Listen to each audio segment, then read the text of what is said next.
اعوذ باللہ من الشیطان الرجیم بسم اللہ الرحمن الرحیم۔ تو انشاءاللہ سورۃ الفلق اور سورۃ الناس ان دونوں صورتوں کا پہلے ترجمہ ہوگا اور پھر ان کی وجہ تسمیہ، پھر موضوع صورت اور پھر خلاصہ صورت۔ چونکہ ان دو صورتوں کا جو شان نزول تھا وہ پچھلی مجلس میں بہت تفصیل کے ساتھ آپ کے سامنے بیان ہو چکا ہے، اور امید ہے کہ آپ نے محفوظ بھی کیا ہوگا، یاد بھی کیا ہوگا۔ تو آج پہلے سورۃ الفلق کا ترجمہ بہت توجہ سے سننا ہے، اور پھر اس کی نمبر 2 وجہ تسمیہ، پھر اس سورت کا موضوع اور پھر اس سورت کا خلاصہ، اور اس کے بعد انشاءاللہ سورۃ الناس۔ بسم اللہ الرحمن الرحیم۔ قل اعوذ برب الفلق، آپ کہہ دیجئے، یہ آپ کے ذریعے سے کس کو خطاب کیا جا رہا ہے؟ جناب نبی کریم صلی اللہ علیہ وسلم کو۔ تو بریکٹ میں لکھیں اے محمد صلی اللہ علیہ وسلم، آپ کہہ دیجئے اے محمد صلی اللہ علیہ وسلم کہ میں پناہ مانگتا ہوں برب الفلق، صبح کے رب کی۔ میں پناہ مانگتا ہوں برب الفلق، فلق سے مراد ہے صبح، صبح کے رب کی پناہ مانگتا ہوں۔ من شر ما خلق، تمام مخلوقات کے شر سے،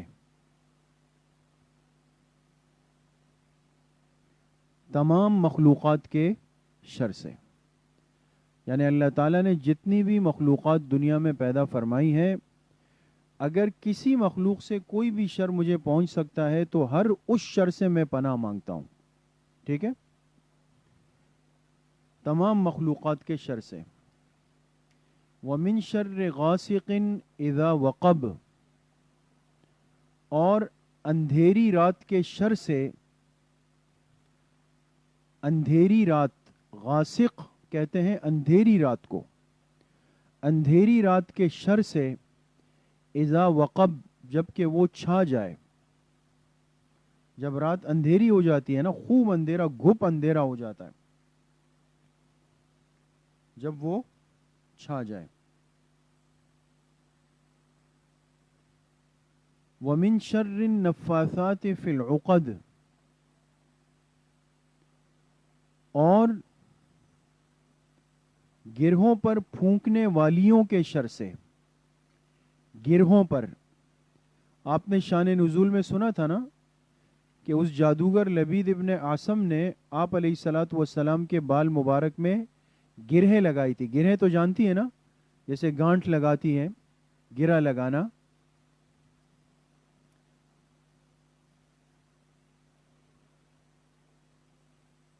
تو گرہوں پر پھونکنے والیوں کے شر سے، ترجمہ بالکل صاف صاف لکھیں، میں تیز نہیں پڑھ رہا ہوں۔ گرہوں پر پھونکنے والیوں کے شر سے، یہ والیوں اس لیے کہا کہ یہ اس کی بیٹیوں کی طرف اشارہ ہے۔ گرہوں پر پھونکنے والیوں کے شر سے۔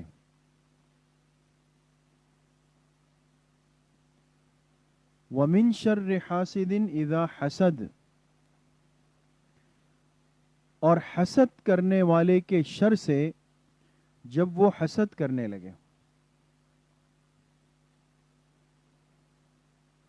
حسد کرنے والے کے شر سے جب وہ حسد کرنے لگے۔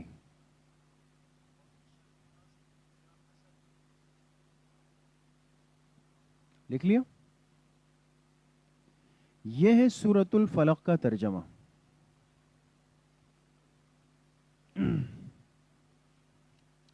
اچھا، اب دوسری بات یہ کہ اس سورت کو کی وجہ تسمیہ کیا ہے؟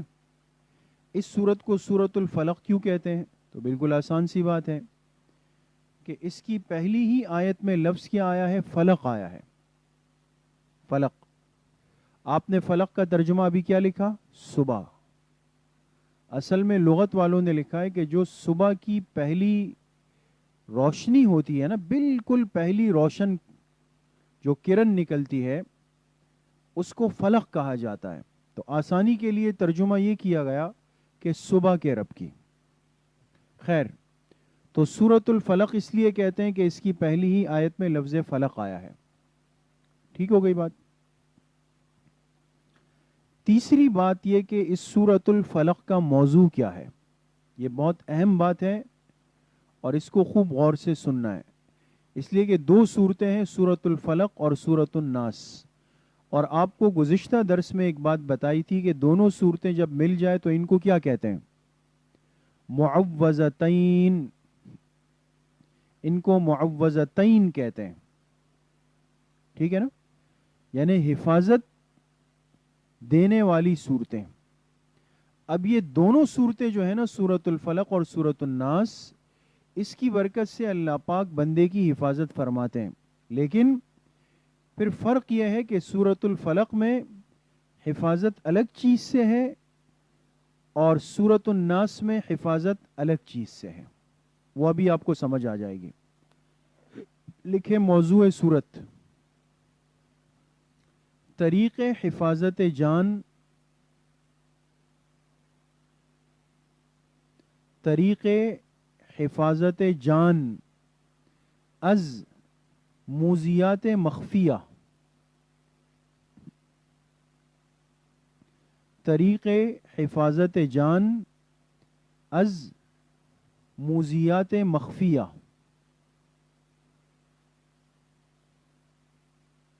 لکھ لیا؟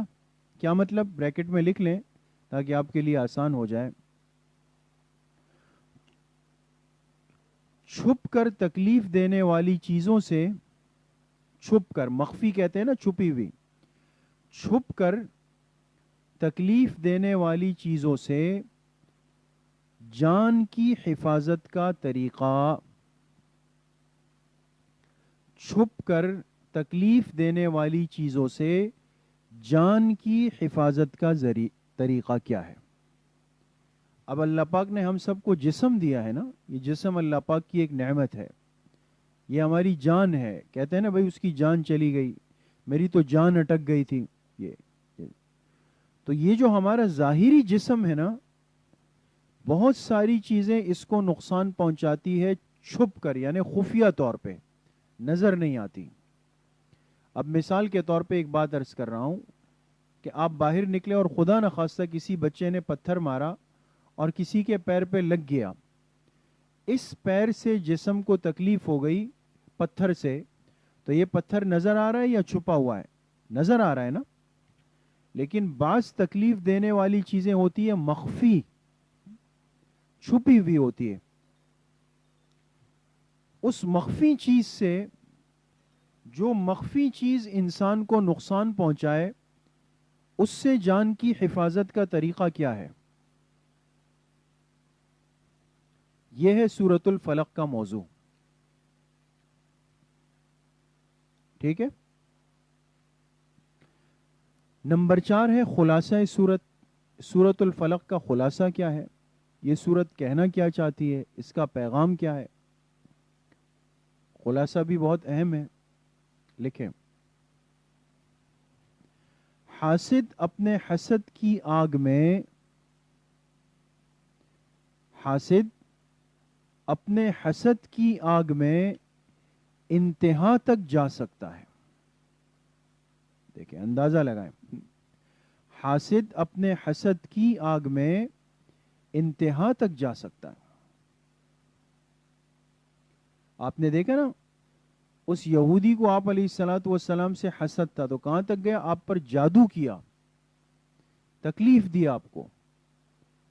تو کبھی بھی حاسد کو ہلکا دشمن نہ لیں۔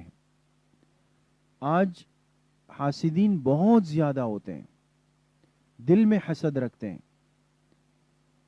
آپ کی خوشی، آپ کی ترقی، آپ کا کمال، آپ کی آبادی، آپ کی خوبصورتی یہ برداشت نہیں ہوگی. اس لیے ہم کیا کریں؟ ہمیں تو نہیں پتا کہ ہم سے کون کون حسد کر رہا ہے.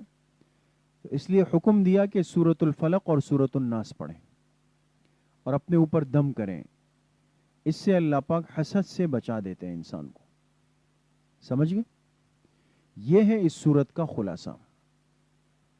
اچھا، اب یہاں تک تو خیر بات ختم ہو گئی، لیکن ایک بات فائدے کی ہے. فائدے کے عنوان سے اگر آپ لکھیں اور اس کو خوب ذرا سمجھنے کی کوشش کریں گے تو انشاءاللہ آپ سمجھ بھی جائیں گے.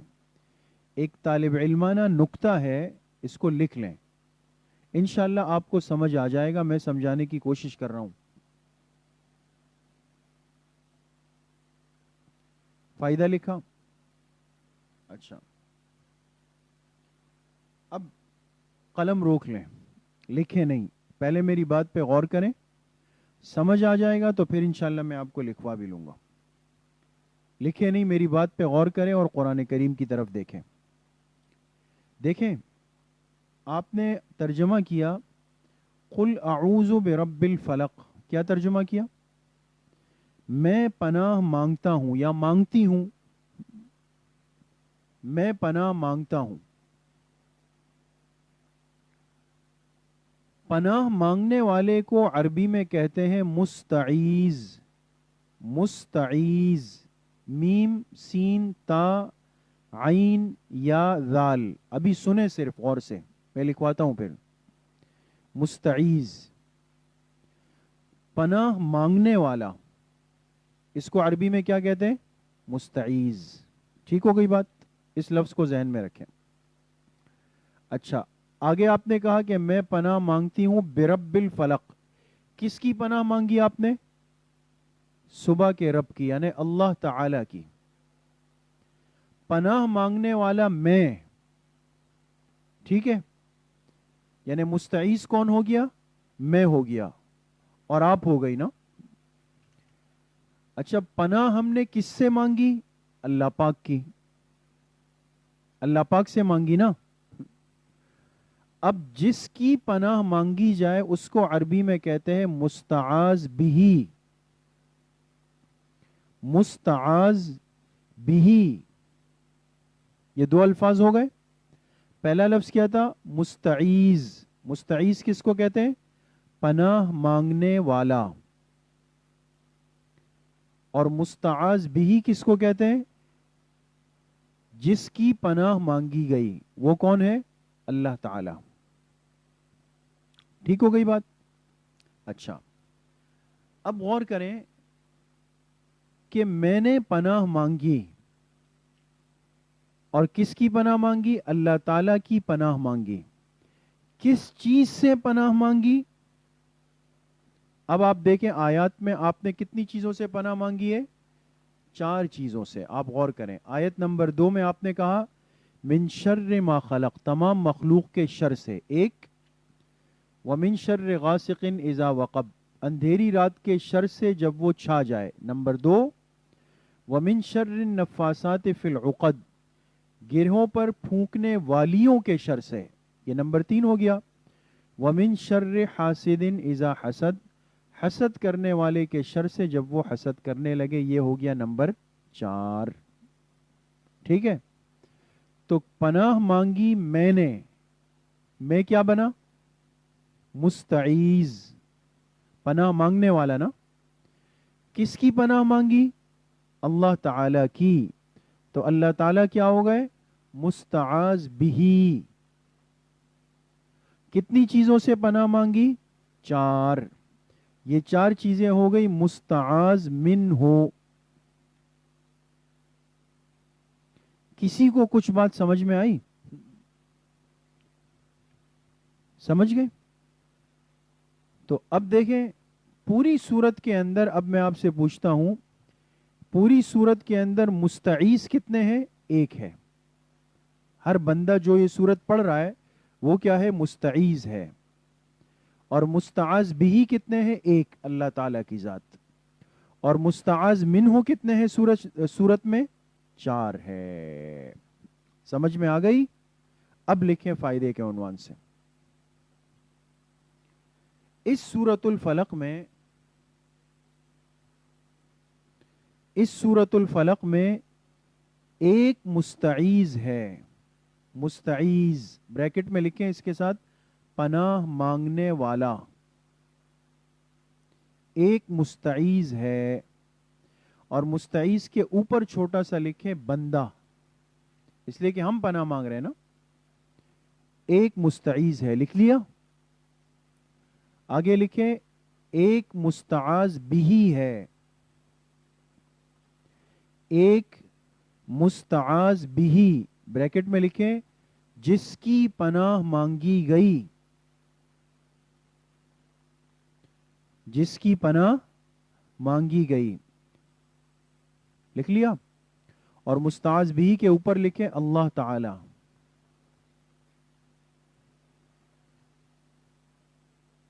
آگے لکھیں اور 4 مستعاذ منہ ہے. 4 مستعاذ منہ. مستعاذ منہ کے ساتھ بریکٹ میں لکھیں جن چیزوں سے پناہ مانگی گئی. جن چیزوں سے پناہ مانگی گئی لکھ لیا. تو فائدے میں کیا لکھا؟